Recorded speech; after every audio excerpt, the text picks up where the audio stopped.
కృపగల దేవుడు మన ప్రభు అయిన యేసయ్య పరిశుద్ధ నామములో ఈ 2026 సంవత్సరపు నూతన సంవత్సరపు శుభాకాంక్షలు. అందరికీ హ్యాపీ న్యూ ఇయర్. ఈ 2026 సంవత్సరంలో దేవుని సన్నిధిలో కనిపెట్టినప్పుడు ప్రభు మనకిచ్చిన, మన సంఘానికి ఇచ్చిన వాగ్దానం అందరూ అండర్లైన్ చేసుకోండి. యెషయా గ్రంథము 41వ అధ్యాయము 10వ వచనం. యెషయా గ్రంథము 41వ అధ్యాయము 10వ వచనం. నీకు తోడై ఉన్నాను, భయపడకుము, నేను నీ దేవుడనై ఉన్నాను, దిగులు పడకుము, నేను నిన్ను బలపరుతును, నీకు సహాయము చేయువాడను నేనే, నీతి అను నా దక్షిణ హస్తముతో నిన్ను ఆదుకొందును. అందరు చెప్పండి. ఇప్పుడు నీకు తోడై ఉన్నాను, అందరు చెప్పాలి. నీకు తోడై ఉన్నాను, భయపడకుము, నేను నీ దేవుడనై ఉన్నాను, దిగులు పడకుము, నేను నిన్ను బలపరుతును, నీకు సహాయము చేయువాడను నేనే, నీతియను నా దక్షిణ హస్తముతో నిన్ను ఆదుకొందును. హల్లెలూయా చెప్పండి. హల్లెలూయా. ఈ 2026 సంవత్సరపు వాగ్దానాన్ని మన పట్ల దేవుడు స్థిరపరిచి కార్యసిద్ధి కలుగుజేయునుగాక. ఆమేన్. ప్రియమైన దేవుని బిడ్డలారా, ఇక్కడ 5 విషయాలు దేవుడు మనకు వాగ్దానం చేశాడు. ఈ దినం ప్రభు మనకిచ్చిన వాగ్దానంలో తోడై ఉన్నాను, బలపరుతును, సహాయం చేస్తాను, నా దక్షిణ హస్తముతో నిన్ను ఆదుకుంటాను. 5 విషయాలు. 5 విషయాలు దేవుడు ఈ సంవత్సరం మన పట్ల జరిగించబోతున్నాడు. స్తోత్రం చెప్పండి. హల్లెలూయా. చూడండి, మొదటిగా చెప్పిన మాట ఏమిటంటే, నేను నీకు తోడై ఉన్నాను, నువ్వు భయపడొద్దు. చూడండి, సంఖ్యాకాండము 23వ అధ్యాయము 21వ వచనం. సంఖ్యాకాండము 23వ అధ్యాయము 21వ వచనం. ఆయన యాకోబులో ఏ దోషము కనుగొనలేదు, ఇశ్రాయేలీలో ఏ వంకరతనము చూడలేదు. అతని దేవుడైన యెహోవా అతనికి తోడై ఉన్నాడు. ఎవరికి తోడై ఉంటాడు దేవుడు? వాగ్దానాన్ని తీసుకున్న పేపర్ తీసుకుని వెళ్ళిపోతే తోడై ఉండడం. ఏ విషయం చేస్తే నీకు తోడై ఉంటాడు? నీలో ఏ దోషము ఉండకూడదు, ఏ వంకరతనము నీలో ఉండకూడదు. అప్పుడు దేవుడు ఈ 2026 సంవత్సరంలో నీకు తోడై ఉంటాడు. హల్లెలూయా. చూడండి, మొదటి సమూయేలు గ్రంథం 18వ అధ్యాయం 14వ వచనం. 18-14. మరియు దావీదు సమస్త విషయములలో సుబుద్ధి కలిగి ప్రవర్తింపగా యెహోవా అతనికి తోడుగా ఉండెను. హల్లెలూయా. ఎవరికి తోడుగా ఉంటాడు? దోషం లేని వాడికి, వంకరతనం లేని వాడికి, సుబుద్ధి కలిగి ప్రవర్తించేవాడికి దేవుడు తోడై నిన్ను నడిపిస్తాడు. ఆ విషయాన్ని జ్ఞాపకం చేసుకో. దేవుడు నీకు, నీ కుటుంబానికి, నీ బిడ్డలకు నువ్వు తలపెడుతున్న ప్రతి కార్యానికి తోడై ఉండాలి అని అంటే నీలో ఏ దోషం ఉండకూడదు, ఏ వంకరతనం ఉండకూడదు. సుబుద్ధి కలిగి ప్రవర్తించాలి, బుద్ధి కలిగి. రెండవది చూడండి, బలాన్ని అనుగ్రహిస్తాడు. బలహీనత నీలో ఉందేమో, నిన్ను బలపరుస్తానంటున్నాడు దేవుడు. ఆ బలహీనత శరీరంలో అవ్వచ్చు, ఆధ్యాత్మిక జీవితంలో అవ్వచ్చు, ప్రార్థనలో అవ్వచ్చు, వాక్యం చదువుకునే విషయాల్లో అవ్వచ్చు, ఇతరులని ప్రేమించే లేని తత్వంలో ఉన్న అవ్వచ్చు. ఏ బలహీనత నీలో ఉన్నా దేవుడు నిన్ను బలపరచాలంటే నువ్వేం చేయాలి? 1 పేతురు పత్రిక 5వ అధ్యాయము 10వ వచనం. 1 పేతురు పత్రిక 5వ అధ్యాయం 10వ వచనం. తన నిత్య మహిమకు క్రీస్తునందు మిమ్మును పిలిచిన సర్వకృపానియకు దేవుడు కొంచెము కాలము మీకు శ్రమపడిన పిమ్మట తానే మిమ్మును పూర్ణులుగా చేసి స్థిరపరిచి బలపరచును. హల్లెలూయా చెప్పండి. హల్లెలూయా. ఈ వాక్యాన్ని ఏ విశ్వాసి అంగీకరించడో, నాకేనా ఈ శ్రమలో, నాకేనా ఈ బాధలు, నా కుటుంబానికైనా, నా వ్యక్తిగత జీవితానికైనా నువ్వు అనుకుంటున్నావేమో, దేవుడు అంటున్నాడు కొంచెం కాలమే నీకు శ్రమలో, దాన్ని పరిపూర్ణంగా చేసి ఏం చేస్తాడట? నిన్ను బలపరుస్తానని దేవుడు ఈ రాత్రి నీతో మాట్లాడుతున్నాడు. శ్రమలు నీకు వచ్చినాయా? దేవుడు నిన్ను బలపరుస్తున్నాడు అన్న సంగతి ఈ రాత్రి ఉదయకాల సమయం దేవుడు నీతో మాట్లాడుతూ ఉన్నాడు. చూడండి, తర్వాత అంటాడు కదా 29వ కీర్తన 11వ వచనం.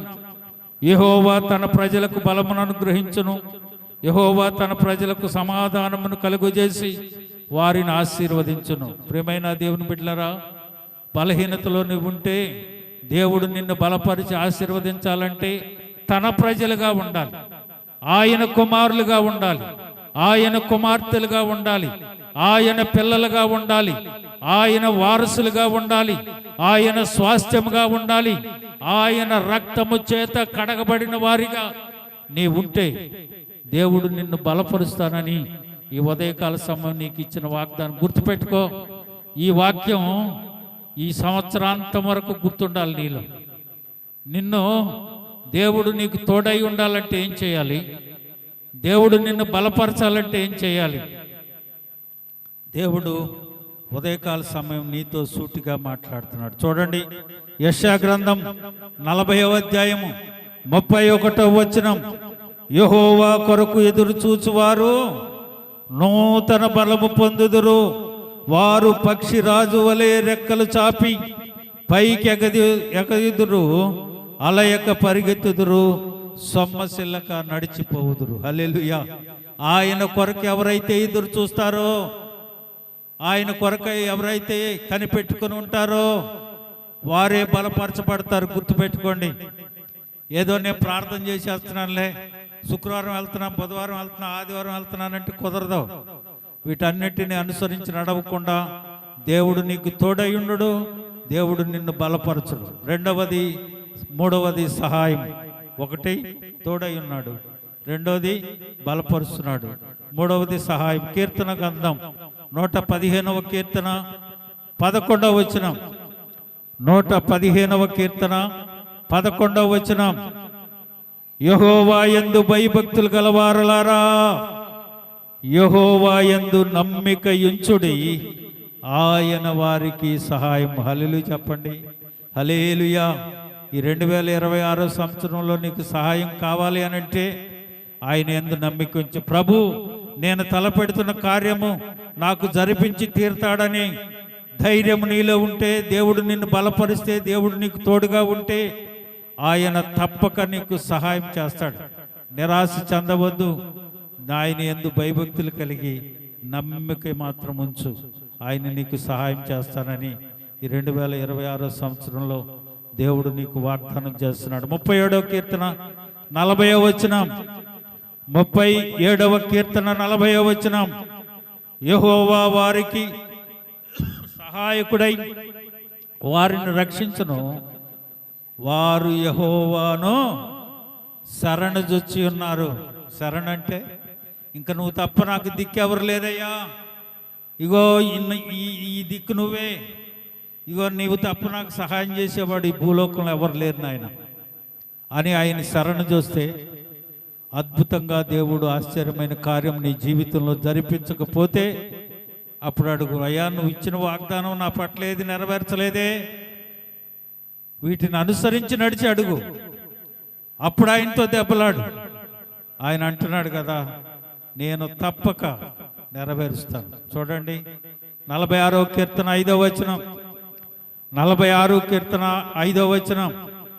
దేవుడు ఆ పట్టణంలోనున్నాడు, దానికి చలనం లేదు, అరుణోదయమున దేవుడు దానికి సహాయం చేస్తాడు. దేవుడు నీ ఇంటిలో ఉంటే, దేవుడు నీలో ఉంటే ఆ పట్టణాన్ని కదిలించేవాడు చలనం లేదు. ఇంకా అంటే నువ్వు కదిలించబడుతున్నావు, నిస్సహాయ స్థితిలో ఉన్నావు నువ్వు అని అంటే దేవుడు నీలో లేడు. దేవుని వాక్యం అంటుంది దేవుడు ఆ పట్టణంలో ఉన్నాడు కనుక దానికి చలనం లేదు.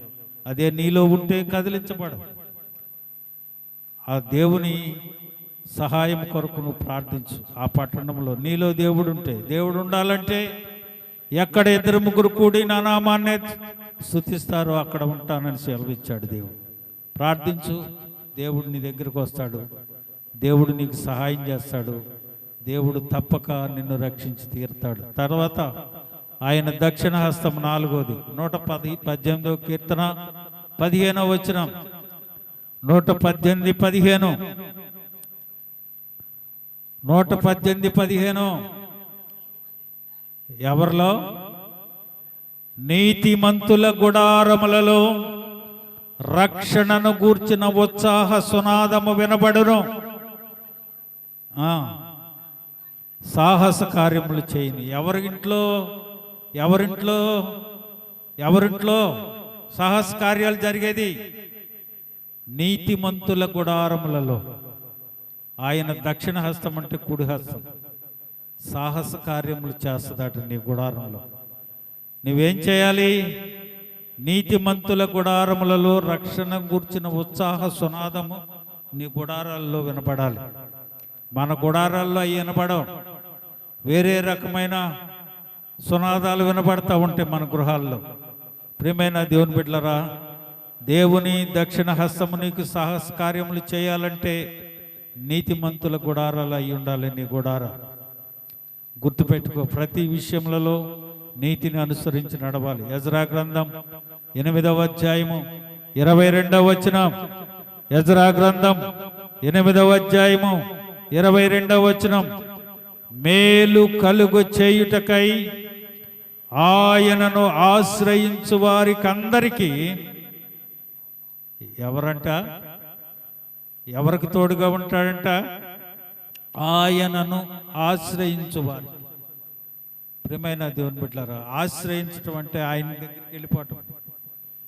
ఆయనే నా రక్షకుడు, ఆయనే నా ఆశ్రయ దుర్గము. అప్పుడు నువ్వు వెళితే దేవుడు ఆయన ఏం చేస్తాడంట? చూడండి, నిర్గమాకాండంలో ఒక చక్కని మాట ఉంటుంది అక్కడ. 15వ అధ్యాయము 6వ వచనం చూడండి ఒకసారి. నిర్గమాకాండము 15:6. యెహోవా నీ దక్షిణ హస్తము బలముంది అతిశయించుచు, యెహోవా నీ దక్షిణ హస్తము ఏం కొడతంట? శత్రువుని చితక్క కొడుతుంది. నువ్వు కుటుంబంలో శత్రువు చేరి బేభత్సాలు సృష్టించవచ్చు, కానీ దేవుడు అంటా ఉన్న హస్తము, ఆయన దక్షిణ హస్తము శత్రువుని ఏం చేస్తుందట? చితకు కొట్టేస్తుందట. 5వది ఆఖరిగా చూడండి, ఆయన ఆదుకుంటాడట. మొదటిగా ఏం చేశాడు? తోడై ఉన్నాడు. 2వది బలపరుస్తున్నాడు. 3వది సహాయం చేస్తున్నాడు. 4వది ఆయన దక్షిణ హస్తం మన గుడారాల్లో సాహస కార్యాలు చేస్తుంది. తర్వాత ఆయన ఆదుకుంటాడు. చూడండి, 55వ కీర్తన 22వ వచనం. 55వ కీర్తన 22. నీ భారము యెహోవా మీద మోపము, ఆయనే నిన్ను ఆదుకొనును.